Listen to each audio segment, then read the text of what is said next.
Wewe vipi? Mbona asubuhi kwenye majumba ya watu? Nikusaidie nini? Kilichonileta hapa ni jambo moja tu. Nataka kujua kwamba hii mimba utailea ama utaendelea kuikataa? Anita, si tushakubaliana kwamba hiyo mimba sio ya kwangu? Si nilishakwambia kwamba mtafute baba mwenye huo mzigo? Oh, kumbe haunijui vizuri eh? Sawa, tutajua mbivu na mbichi. Sikiliza Anita, tusichimbiane mikwala kama hivyo basi. Nishakwambia kwamba hiyo mimba sio yangu na itabaki kuwa hivyo.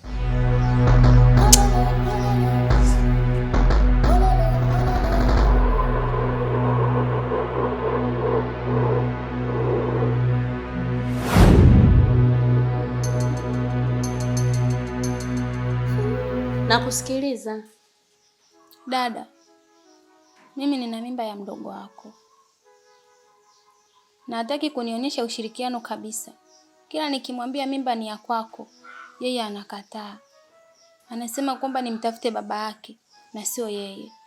Na mimi nina 100% kwamba hii mimba ni ya kwake, kwa sababu sijawahi kukutana na mwanaume yoyote zaidi yake. Yaani kaka anakataa mimba? Lakini una uhakika kama hiyo mimba ya kwake? Ndiyo dada, nina uhakika. Kama nilivyokuambia mwanzoni, huu ujauzito ni wa kwake, kwa sababu toka mimi nizaliwe sijawahi kutembea na mwanaume yoyote zaidi yake. Basi wewe wifi yangu sio na wasiwasi wote.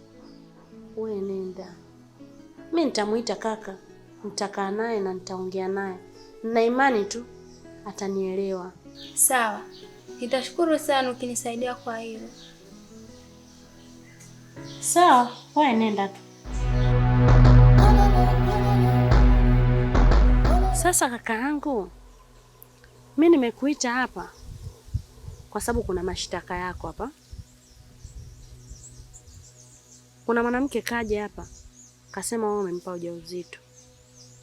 Sasa mimi nataka kujua, ni kweli ile mimba ni ya kwako au hizi habari za uzushi tu? Dada, huyo mwanamke amechanganyikiwa huyo. Hata mimi mwenyewe ameniambia kitu kama iko kwamba ana mimba yangu. Lakini kitu cha kushangaza ni kwamba sijawahi kushiriki naye kitu chochote kile.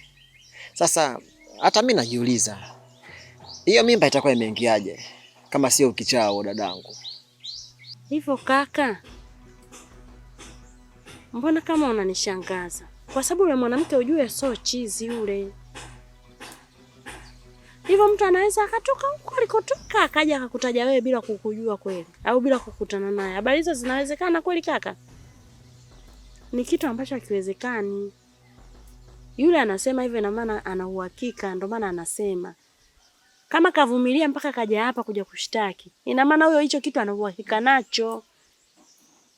Hasa wewe unavokataa mimi ndio unanishangaza ujue.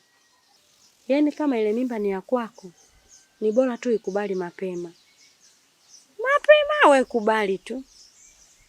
Kwa sababu ile familia ni ngumu sana. Familia ina matatizo sana. Mimi naielewa vizuri ile familia. Naomba tu wala usisite. Kubali ujauzito wako mapema, tusije tukapata na matatizo. Ile familia ngumu, yani haiwezekani. Yani umeingia sehemu ambayo naomba tu ukubali kwa kweli. Dada, mimi nina uhakika wa 100% kwamba ile mimba sio ya kwangu. Na kama ingekuwa ya kwangu, mimi ningeikubali tu. Lakini ile mimba sio ya kwangu ndio maana naikataa. Kwa ndio hivyo, mimi nadhani ngoja niende tu dadangu.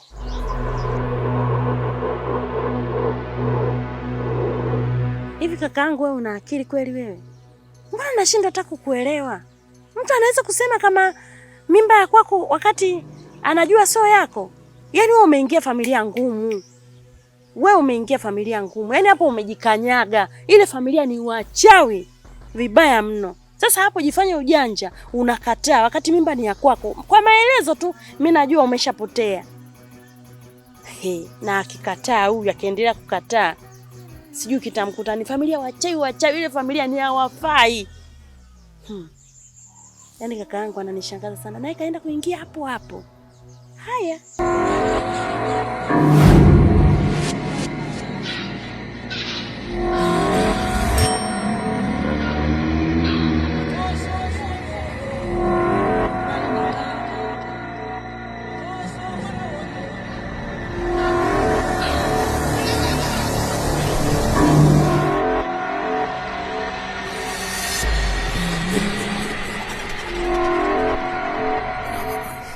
Wewe vipi? Mbona unaziba njia? Inakuwaje? Isma, nakuuliza kwa mara ya pili. Utaikubali mimba yako au utaendelea kuikataa? Anita, mimi sishakwambia kwamba mimba si ya kwangu. Mbona unakuwa king'ang'anizi hivyo wewe? Mbona unakuwa king'ang'a? Afisa inakuwaje unaenda kumwambia mpaka sister habari kama hizo hapo hizo? Wewe ni kama unakosea? Isma, katika maisha yangu yote sijawahi kukutana kimwili na mwanaume yoyote zaidi yako. Ina maana mimi chizi au? Umenitoa usichana wangu na ukanipa mimba, alafu nakataa kuilea. Sasa kitakacho kukuta usije ukanilaumu. Anita, mimi natokea Moro, Matombo, ndani huko Kolelo yani. Uchawi unatengenezwa hapo, watoto tunacheza hapa. Kwa hiyo tusitishane.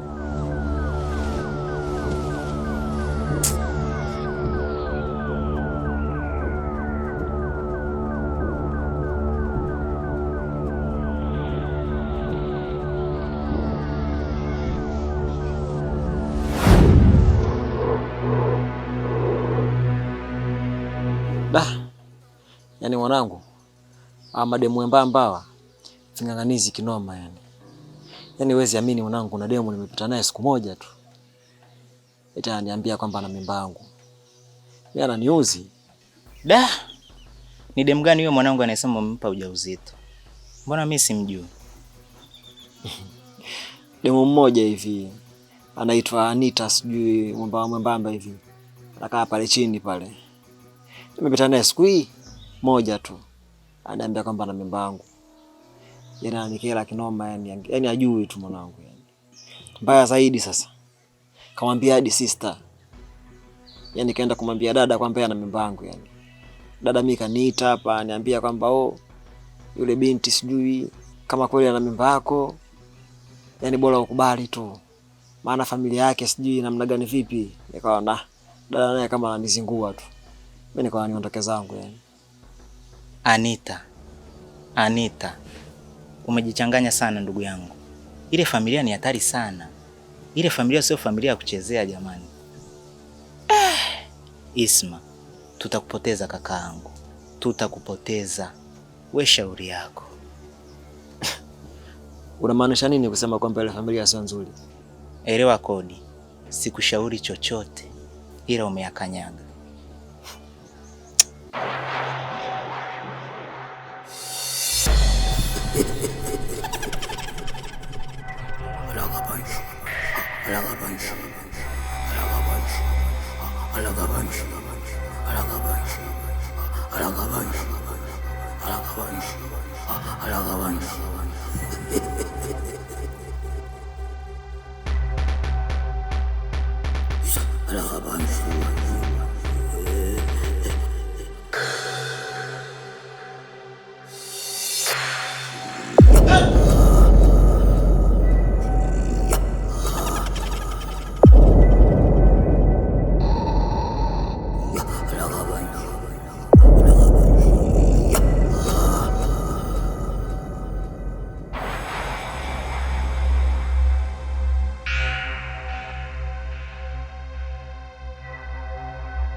Isma.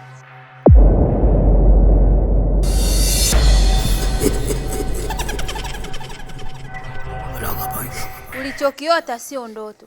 ni kweli, na ukiendelea kuikataa hii mimba yako, kitakacho kukuta usinilaumu.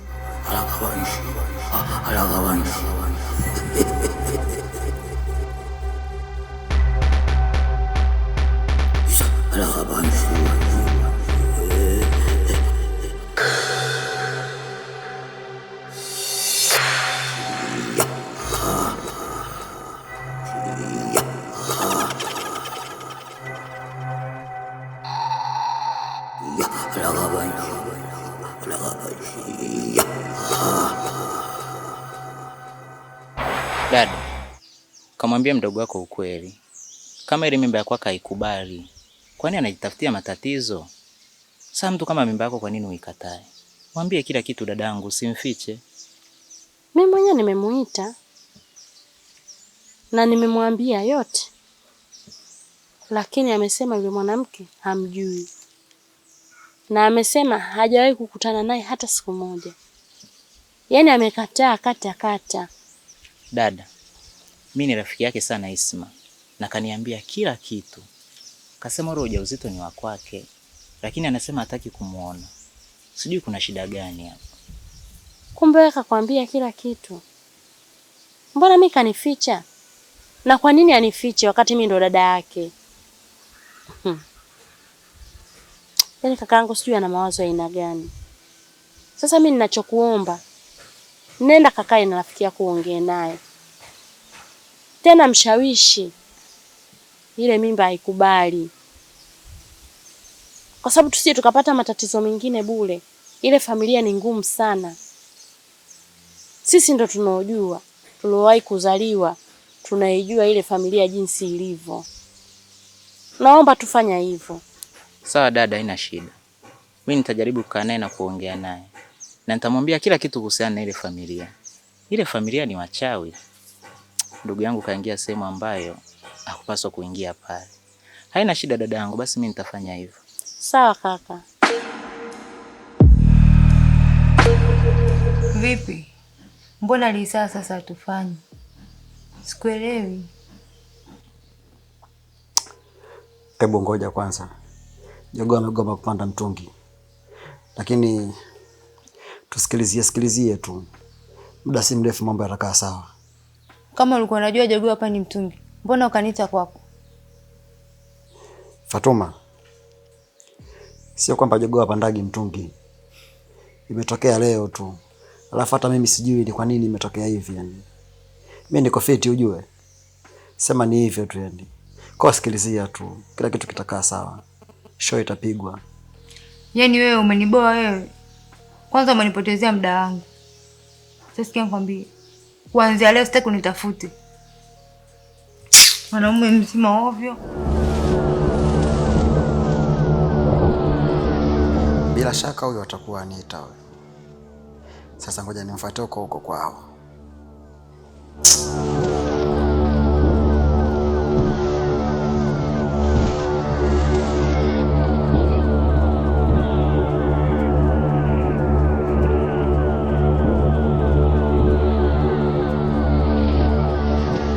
Najua kilichokuleta.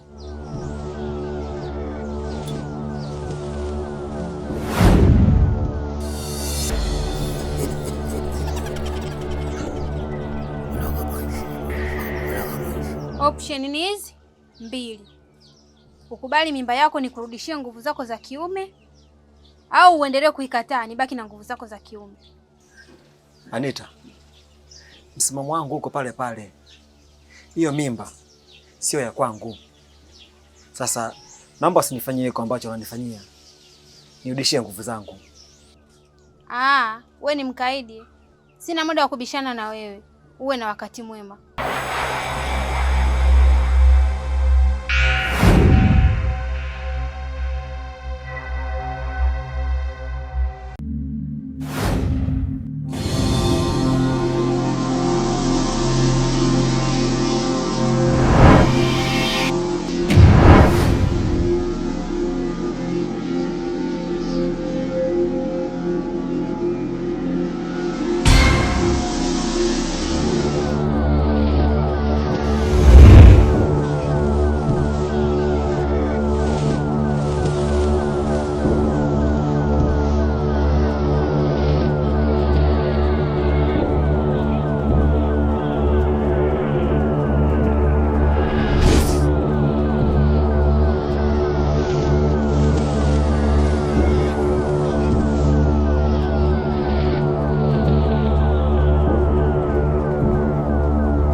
mpenzi, mbona unanikimbia jamani?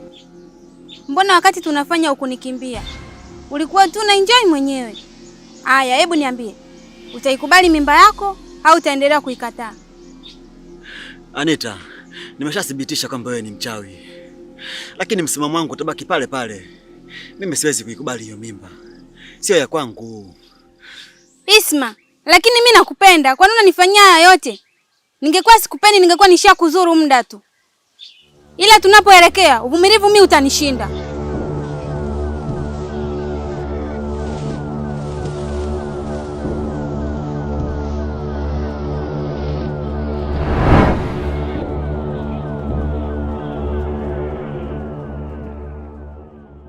Mkuu, nakusikiliza.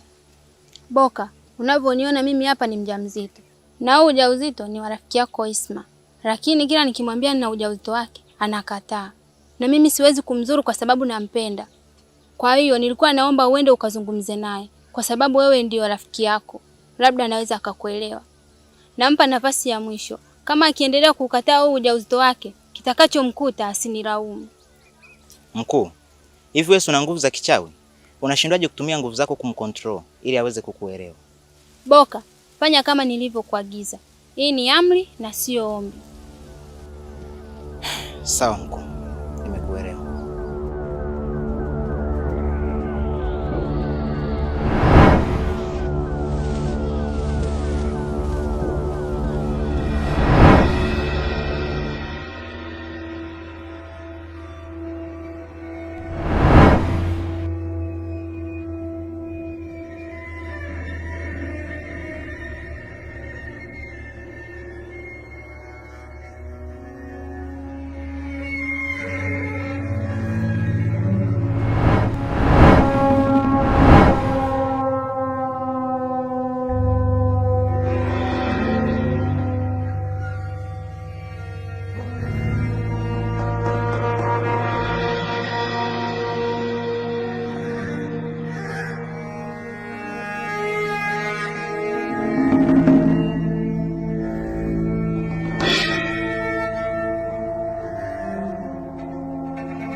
Isma, vipi umefikia wapi kuhusu swala lako wewe na Anita? Michakato inasemaje? Boka, yaani nimeamini kweli Anita ni mchawi. Siku 2-3 hizi yametokea mauzauza mwanangu. Yaani huwezi kuamini. Hapa nilipo kwenyewe hapa, hata nguvu za kiume sina. Amezichukua yeye, afa ameniambia kabisa kwamba kazichukua yani. Isma ndugu yangu, mimi naomba nikushauri kwa mara ya mwisho. Na sidhani kama nitajirudia tena kukushauri au kukwambia kitu kama hiki. Hii inaitwa last chance. Ninakuomba ukubali ule ujauzito. Na kuomba ukubali kabisa ili ujiondolee matatizo. Kwa sababu ukiendelea kukataa, utakuwa unajitafutia matatizo makubwa sana. Ndugu yangu, yule binti atakupoteza. Atakupoteza kabisa, utakuwa uonekani. Historia ya Isma itaishia hapo. Naomba ukubali ule ujauzito. Boka, mimi siogopi kupotea. Nitabaki kwenye msimamo wangu ule ule. Ile mimba sio ya kwangu na siwezi kuikubali. Itabaki kuwa hivyo tu. Na kama atataka kunipoteza, wacha nipoteze tu. Mimi nipo tayari kupotea. Ila sio kulea kitu ambacho sio cha kwangu. Never brother. Isma ndugu yangu, ujue mtu anapotenga muda wake kuja hapa, anakupenda sana. Sipendi upotee ndugu yangu, na kuthamini sana katika moyo wangu. Ni moja wapo ya kaka yangu, ya brother wangu, ya mshikaji wangu. Ninachokushauri, naomba ukubali ile mimba ndugu yangu. Sitaki upotee. Kwani kuna shida gani? Wewe sema tu nimekubali, mambo yanaisha. Kubali ndugu yangu jamani. Lakini mimi nitaendelea kushikilia msimamo wangu kwamba ile mimba sio ya kwangu. Basi. Aya, haina shida.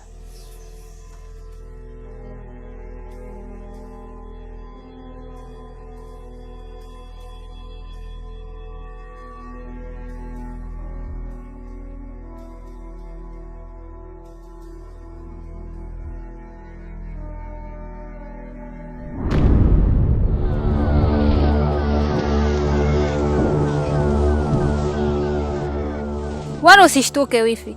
Mimi sina shida kabisa na wewe. Ila nimejaribu kumshawishi mdogo wako ili akubali hii mimba. Bado anaendelea kuikataa. Sasa nimempa onyo. Akiendelea kuikataa, kitakachomkuta tusiraumiane.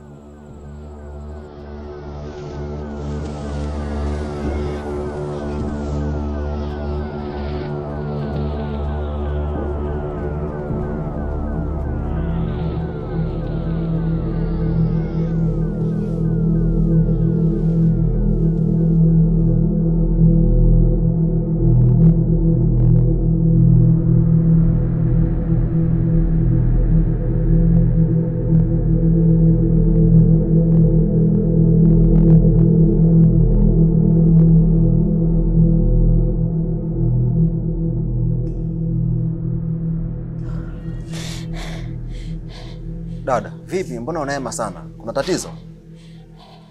Isma, naomba ukubali tu ile mimba. Kubali tu ile mimba mdogo wangu.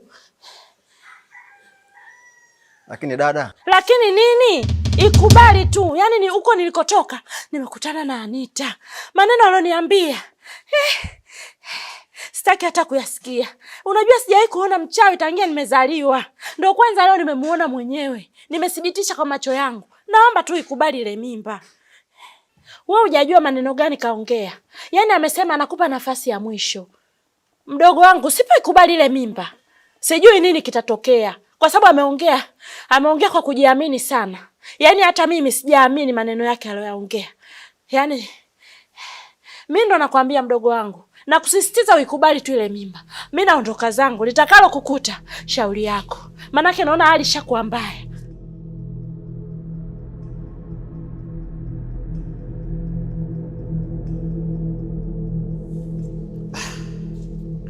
Ile jambo lishakuwa kubwa hivi.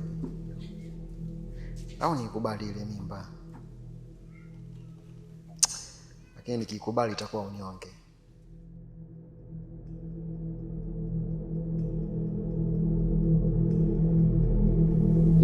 Taarifa.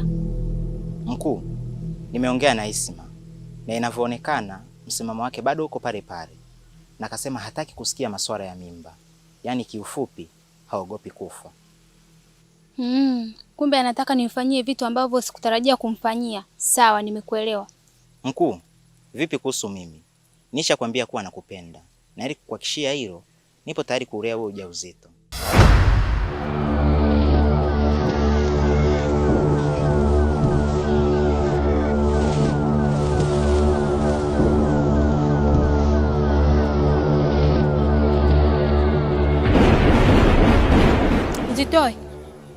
Nizitoe. Hapana. Hapana mkuu, nisamee. Nisamee. Sitorudia tena. Acha upumbavu. Mganga, mimi nimekuja na matatizo. Tatizo lenyewe niseme sio mimi, ni kakaangu. Yaani kakaangu mimi kampa mtu ujauzito, alafu anakataa. Nimejitahidi sana kumbembeleza akubali, lakini kakaangu anakataa. Hataki kabisa kukubali. Lakini kinachoniogopesha, ile familia ni wachawi sana. Yaani wachawi. Sio kama mimi nawasingizia, mtaa mzima wanajua kama ile familia haifai. Sasa naogopa kakaangu asije akafanywa kitu kibaya. Na ndio maana nimekuja mganga. Mimi ninachoomba kakaangu tu awe salama. Naomba unisaidie. Sawa. Hilo tatizo ni dogo sana. Ila unatakiwa uje na muhusika. Kwa hiyo kesho njoo na huyo muhusika ili nimsaidie. Sawa mganga. Mimi nitafanya kama ulivyoniambia. Kesho asubuhi mapema nitamchukua kakaangu na nitakuja naye.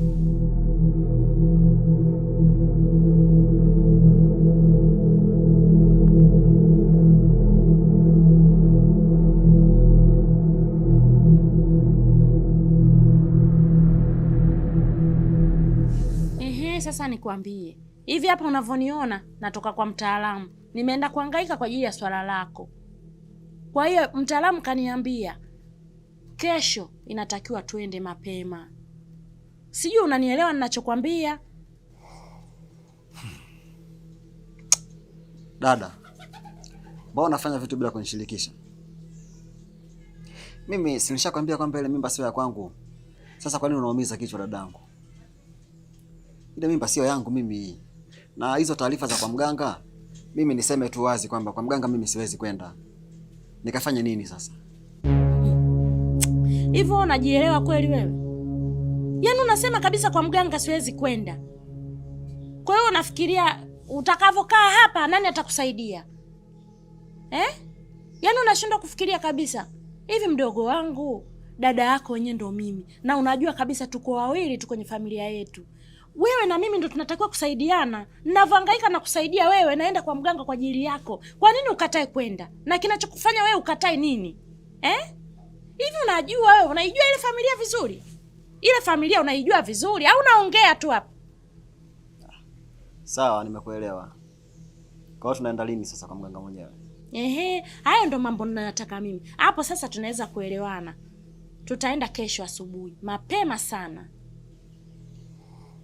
Basi sawa, hamna shida. Tena ujitahidi twende. Mimi sitaki mambo ya kijinga.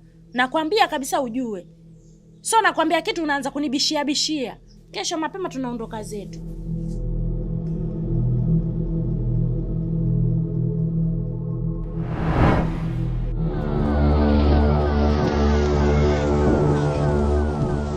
Minere, we bado ni mtoto mdogo sana kwangu. Na huo uganga ndo kwanza unaanza. Kilichonileta hapa ni kukupa onyo. Naomba usisaidie ile familia. Endapo ukikaidi, litakukuta jambo. Sikia nikwambie, wewe mwenyewe ni mtoto mdogo sana kwangu. Wala usumbui. Ile familia naisaidia, cha kunifanya una, na ukijichanganya unakufa. Kumbe haunijui vizuri Sasa muulize huyu aliyekufundisha uganga.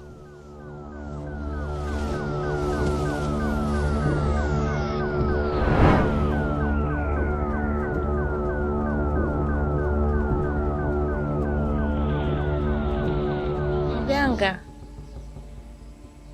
muhusika mwenyewe ile habari nilokuambia ndo huyu hapa mdogo wangu. Nimekuja naye kama ulivyoniambia. Kijana, naomba useme mwenyewe tatizo lako. Kuna msichana nimempa ujauzito, lakini simpendi hata kidogo. Sitaki hata kumuona. Ila ananisumbua sana. Mbaya zaidi, sikuwa najua kama familia yao ni ya kichawi. Kwa hiyo ananitesa sana. Ananifanya nakosa raha. Naomba unisaidie mama. Kama umpendi, kwa nini ulimpa ujauzito? Unajua sisi vijana tunapitiwa tu mama. Vijana wana mambo mengi. Ile familia uloingia ni mbaya sana. Kitu pekee nachoweza kukushauri ni kuikubali ile mimba. Kama umpendi yule mwanamke, weelea mimba yako tu. Sijui umenielewa? Sawa mama, tumekuelewa.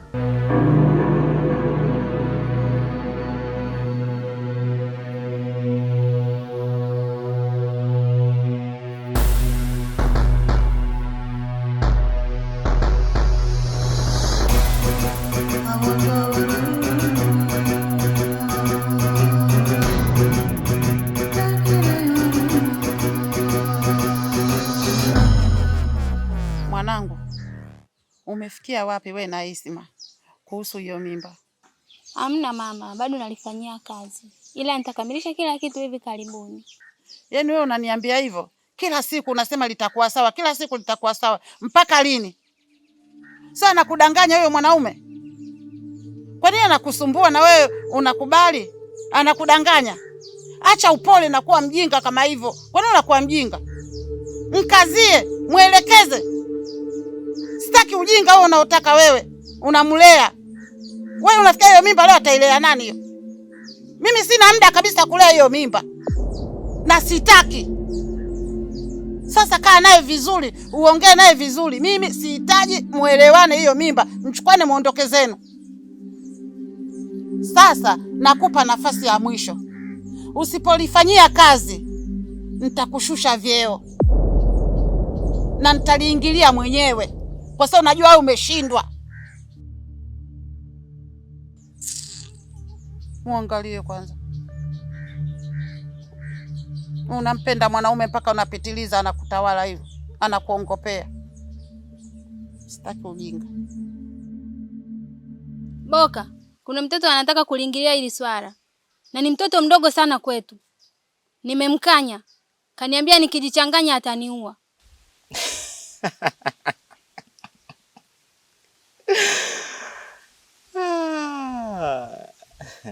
Mkuu, niachie huyo mtoto nimalizane naye, wala hasumbui, nikamuonyeshe show. Okay, tuachane na hayo mambo ya waganga. Ila kilichofanya nikuite hapa ni kuhusu Isma. Nataka leo twende kwao, tukaifanyie familia yake kitu ambacho hawatasahau katika maisha yao. Sawa mkuu, hilo limeisha. Nipo tayari hata sasa hivi tukamalizane na hiyo kazi.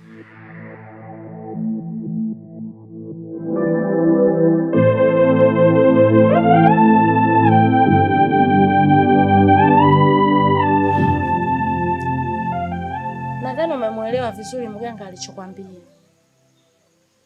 Amesema kwamba ukikubali ile mimba hutopata matatizo yoyote, lakini ukiendelea kukataa sijui nini kitakukuta. Kathibitisha kabisa kama familia ile ni mbaya, sio familia nzuri.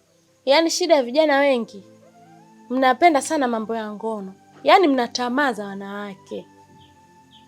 Kila mkiambiwa nyie hamsikii. Mkipata mwanamke unakimbilia kwenda kulala naye. Kwa hiyo unalala na mwanamke, unakutana naye yule, humjui tabia yake, hujui afya yake, hujui familia yake ikoje. Wewe tayari unaenda kuungana naye tu. Unaona sasa haya yanayokutokea? Unaona haya unayopitia? Sio mnakimbilia tu kuchukua wanawake na kuwa nao bila kuwachunguza tabia zao, familia yao. Unaingia kwenye familia ngumu kabisa, familia mbaya ambayo hata wewe mwenyewe unakuwa kwenye hatari nzito. Sawa, nimekuelewa dadangu. Mimi hilo nitalifanyia kazi. Wala usijali kabisa kuhusu hilo yani. Ondoa shaka. Sio sawa dada, nimekuelewa. Unatakiwa uzingatie unaloambiwa na ulifanyie kazi kweli. Sio unafanya masiala. Yaani unakuwa na tamaa tu bila hata kufikiria. Mimi naenda zangu, utajua mwenyewe.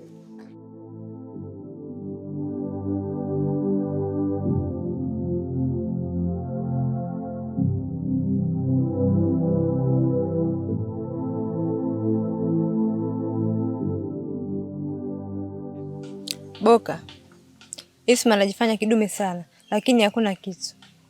Juzi nimeenda kwake, nimekaa zaidi ya lisaa. Hakuna chochote kilichotokea. Hausimami, hausimiki. Fatuma, ngoja nikuweke wazi leo. Maka umekaa muda mrefu bila kujua ukweli. Isma alimpenda mwanamke na akampa ujauzito. Alafu ujauzito akaukataa. Na huyo mwanamke anaitwa Anita. Ni mchawi baraa. Na familia yake nzima yote ni wachawi. Lakini huyo binti alichoamua, aliamua kuchukua nguvu zake za kiume. Kwa hiyo Isma pale unapomuona hana nguvu zake za kiume na hatakuja kuwa nazo. Kwa sababu ya hiyo kuchukua nguvu zake za kiume, alikataa ujauzito wake kwa Anita. Da, kumbe wao ni wachawi. Ila sawa, hiyo ndo dawa wanaume kama hao. Nashukuru sana kwa taarifa. Sawa, basi haina shida.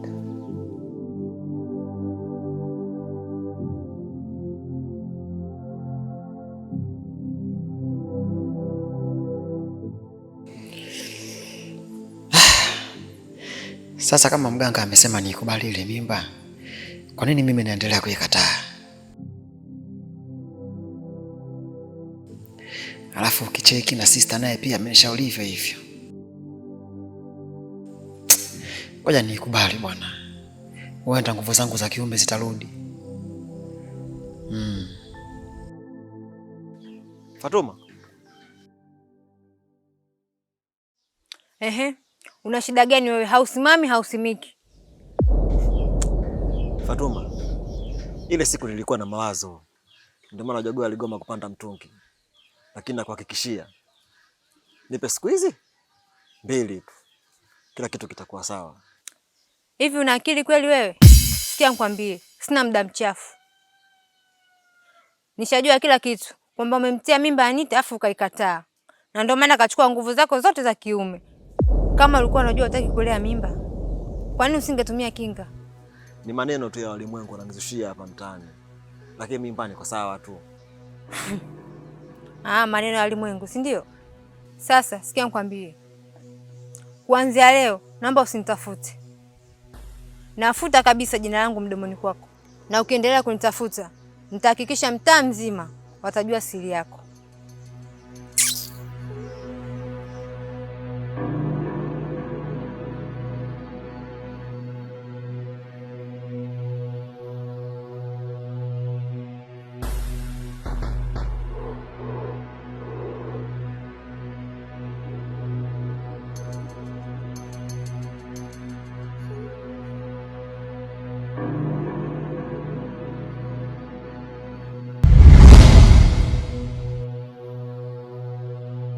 Dada, kwa muda niliowapa inatosha. Inaonekana familia yenu imezamiria kunifanyia ubaya. Sasa kama imezamiria kunifanyia ubaya, na mimi nipo tayari kuwafanyia ubaya. Na leo ndo siku ya kufanyana ubaya. Mimi naondoka.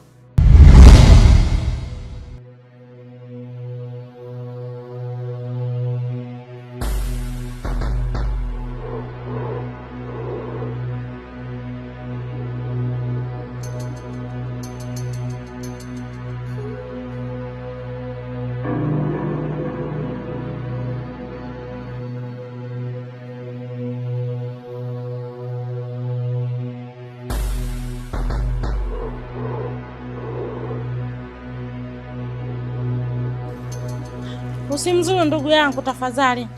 Jamani, naombeni tu mumsamee, msimfanye chochote. Naombeni tu mumsamee, msimfanye chochote jamani. Naomba mumsamee. Msimzuru, naomba msimzuru jamani, mdogo wangu jamani. Kasema ataikubali hiyo mimba na hata ikibidi kuoa ataoa. Naombeni tu mumsamee. Ataihudumia mimba yake. Eti kaka, jieleze basi na wewe mwenyewe. Mwambie sasa. Mwambie akuelewe kama umekubali. Nipo tayari. Nipo tayari kuilea hiyo mimba. Nailea hiyo mimba dada. Mimi nailea, nipo tayari kuilea. Pia nitamuoa kabisa. Sawa, nimefurahi kusikia hivyo.